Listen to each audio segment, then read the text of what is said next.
42 साल। सोचिए, अगर कोई इंसान जिंदा तो हो लेकिन उसकी जिंदगी वहीं रुक जाए। ना वो बोल सके, ना चल सके, ना अपनी आंखों से किसी को पहचान सके। और ये हालत एक दिन या एक साल नहीं, पूरे 42 साल तक चले। भारत के इतिहास में एक नर्स की कहानी ने पूरे देश को हिला दिया था। एक अस्पताल, एक डरावनी रात और एक ऐसा अपराध जिसने सिर्फ एक जिंदगी नहीं बल्कि पूरे देश के कानून को बदल दिया। ये कहानी है अरुणा शानबाग की। कर्नाटक के एक साधारण परिवार में जन्मी अरुणा बचपन से ही बेहद दयालु स्वभाव की थीं। उनके माता पिता ने हमेशा उन्हें लोगों की मदद करना सिखाया था। सपना तो डॉक्टर बनने का था, लेकिन घर की हालातों ने वहां तक पहुंचने नहीं दिया। फिर अरुणा को नर्स बनकर ही अपने आप को संतुष्टि देनी पड़ी। नर्सिंग की पढ़ाई पूरी करने के बाद वो मुंबई आ गईं और KEM अस्पताल में नौकरी करने लगीं। अस्पताल में वो जल्दी ही सबकी पसंदीदा नर्स बन गई। मरीज उन्हें बहुत पसंद करते थे। उस समय उनकी सगाई भी हो चुकी थी। उनकी जिंदगी धीरे धीरे एक नए भविष्य की ओर बढ़ रही थी। लेकिन 27 नवंबर 1973 की वो रात उनकी जिंदगी की आखिरी सामान्य रात साबित होने वाली थी। ड्यूटी खत्म होने के बाद अरुणा बेसमेंट में कपड़े बदलने जा रही थी। सीढ़ियों से नीचे उतरते हुए उनके कदमों की आवाज उस खाली जगह में गूंज रही थी। चारों तरफ हल्की पीली रोशनी थी। लंबा गलियारा लगभग खाली पड़ा था। उन्हें बिल्कुल अंदाजा नहीं था कि उसी अंधेरे में कोई और भी मौजूद है। जैसे ही अरुणा कमरे में पहुंची, पीछे से दरवाजा धीरे से बंद हुआ। अरुणा मुड़ी। कुछ सेकंड तक उन्हें सिर्फ अंधेरा दिखाई दिया। सिर्फ किसी की सांसों की धीमी आवाज सुनाई दे रही थी। फिर धीरे धीरे अंधेरे में एक चेहरा उभरने लगा। कमरे में कुछ पल तक खामोशी थी। वो धीरे धीरे अरुणा की तरफ कदम आगे बढ़ाने लगा। उसकी आंखों में गुस्सा साफ दिखाई दे रहा था। उसने धीमी आवाज में कहा, तुम्हें शिकायत करने का बहुत शौक है ना? अरुणा कुछ कहती उससे पहले ही वो शख्स उस पर झपट पड़ा। अरुणा जोर जोर से चिल्लाने लगी और खुद को बचाने का प्रयास करने लगी, लेकिन इतनी रात को उसकी आवाज सुनने वाला कोई नहीं था। उस शख्स ने पास पड़ी कुत्ते के गले में बांधने वाली चैन उठाई और अचानक उसे अरुणा के गले में कस दिया। अरुणा ने पूरी ताकत से उसे हटाने की कोशिश की। उनके हाथ हवा में छटपटा रहे थे। उनके नाखून उसके बाहों पर खरोंच मार रहे थे। खाली बेसमेंट में उनके पैरों की आवाज गूंज रही थी, लेकिन पकड़ और मजबूत होती गई। धीरे धीरे उनकी सांसें टूटने लगी। ऑक्सीजन की कमी से उनका शरीर कमजोर पड़ने लगा। कुछ ही देर में वो जमीन पर गिर गई। वो शख्स उसे मरी हुई जानकर वहां से फरार हो गया। जब अस्पताल के कर्मचारियों को इस घटना का पता लगा, तब तक उनका जीवन हमेशा के लिए बदल चुका था। वो परमानेंट वेजिटेटिव स्टेट में चली गई। उनका शरीर जिंदा था, लेकिन उनकी जिंदगी जैसे रुक गई थी। लेकिन आखिर वो शख्स कौन था और अरुणा ने ऐसी कौन सी शिकायत की थी जिसका उसे इतना बड़ा खामियाजा भुगतना पड़ा? उस शख्स का नाम था सोहनलाल वाल्मीकि, जो कि एक वार्ड बॉय था। अरुणा KEM अस्पताल के डॉग लैबोरेटरी में काम करती थी। वहां रिसर्च के लिए कुत्तों की अलग अलग किस्में भी थीं। उन कुत्तों के खाने के लिए मीट आता था।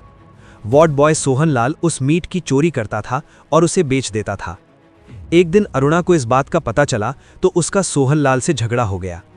अरुणा ने ये सभी बात अस्पताल में उच्च अधिकारियों को बता दी। इससे सोहनलाल को बहुत डांट पड़ी और उसे नौकरी से निकालने का अल्टीमेटम भी दिया गया। अस्पताल के कुछ कर्मचारियों ने बाद में बताया कि उनके बीच पहले से ही संबंध अच्छे नहीं थे। कई लोगों ने यह भी कहा कि वो अरुणा की लोकप्रियता से ईर्ष्या करता था और उस रात उसके मन में यौन हमला करने की मंशा भी हो सकती थी। यानी इस हमले के पीछे एक ही कारण नहीं था, बल्कि कई कारण धीरे धीरे उसके अंदर गुस्से की तरह जमा हो चुके थे। उस रात जब उसने अरुणा को अकेले बेसमेंट की ओर जाते देखा, तो शायद उसके मन का वही गुस्सा अचानक भड़क उठा। जब यह मामला अदालत पहुंचा तो देश को लगा कि सोहनलाल को फांसी होगी, लेकिन कानून की खामियों की वजह से उसे हत्या के प्रयास और चोरी के लिए सिर्फ 7 साल की सजा मिली। लेकिन इस कहानी का असली मोड़ तो अभी आना बाकी है। 7 साल बाद सोहनलाल जेल से बाहर आ गया। वो आज़ाद था, लेकिन अरुणा बेड नंबर 4 पर एक ऐसी जेल में थी जिससे रिहाई मुमकिन नहीं थी। KEM अस्पताल की नर्सें ही उनका परिवार बन गई। वे रोज उन्हें नहलाती, उनके बाल संवारती, उन्हें ऐसे खाना खिलाती जैसे वो सब महसूस कर रही हों। 42 साल तक वो शरीर सिर्फ सांसें लेता रहा।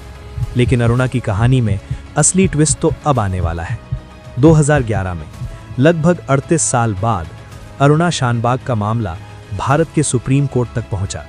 ये सिर्फ एक महिला की कहानी नहीं रह गई थी। अब सवाल पूरे देश के सामने था, क्या किसी इंसान को मरने का अधिकार होना चाहिए? इसी दौरान पहली बार भारत में पैसिव यूथनेशिया पर गंभीर बहस शुरू हुई। पैसिव यूथनेशिया का मतलब है जब किसी मरीज के ठीक होने की कोई उम्मीद नहीं होती, तब डॉक्टर उसकी लाइफ सपोर्ट या इलाज को बंद कर देते हैं ताकि वो प्राकृतिक रूप से मृत्यु को प्राप्त कर सके। 2011 में जब उनकी दोस्त पिंकी विरानी ने उनके लिए इच्छा मृत्यु यानी यूथनेशिया की मांग की, तो पूरे देश में बहस छिड़ गई। कुछ लोग कहते थे जीवन पवित्र है, इसे खत्म करने का अधिकार किसी को नहीं होना चाहिए, जबकि कुछ लोगों का मानना था कि इंसान को सम्मान के साथ मरने का अधिकार होना चाहिए। लेकिन सुप्रीम कोर्ट ने अरुणा की इच्छा मृत्यु को खारिज कर दिया, क्योंकि केईएम अस्पताल की नर्सों ने अरुणा की आगे भी अच्छे से ख्याल रखने की बात कोर्ट में रख दी। परंतु सुप्रीम कोर्ट ने इस केस के कारण भारत में पैसिव यूथनेशिया को कानूनी मान्यता दी और अंततः 18 मई 2015 42 साल तक बिस्तर पर पड़े रहने के बाद अरुणा शानबाग ने आखिरकार इस दुनिया को अलविदा कह दिया। लेकिन उनकी कहानी यहीं खत्म नहीं हुई, क्योंकि उनकी कहानी ने भारत के कानून को बदल दिया और एक ऐसा सवाल छोड़ दिया जिसका जवाब आज भी पूरी तरह साफ नहीं है। क्या इंसान को मरने का अधिकार होना चाहिए? और अब वर्षों बाद भारत में फिर एक मामला सामने आया।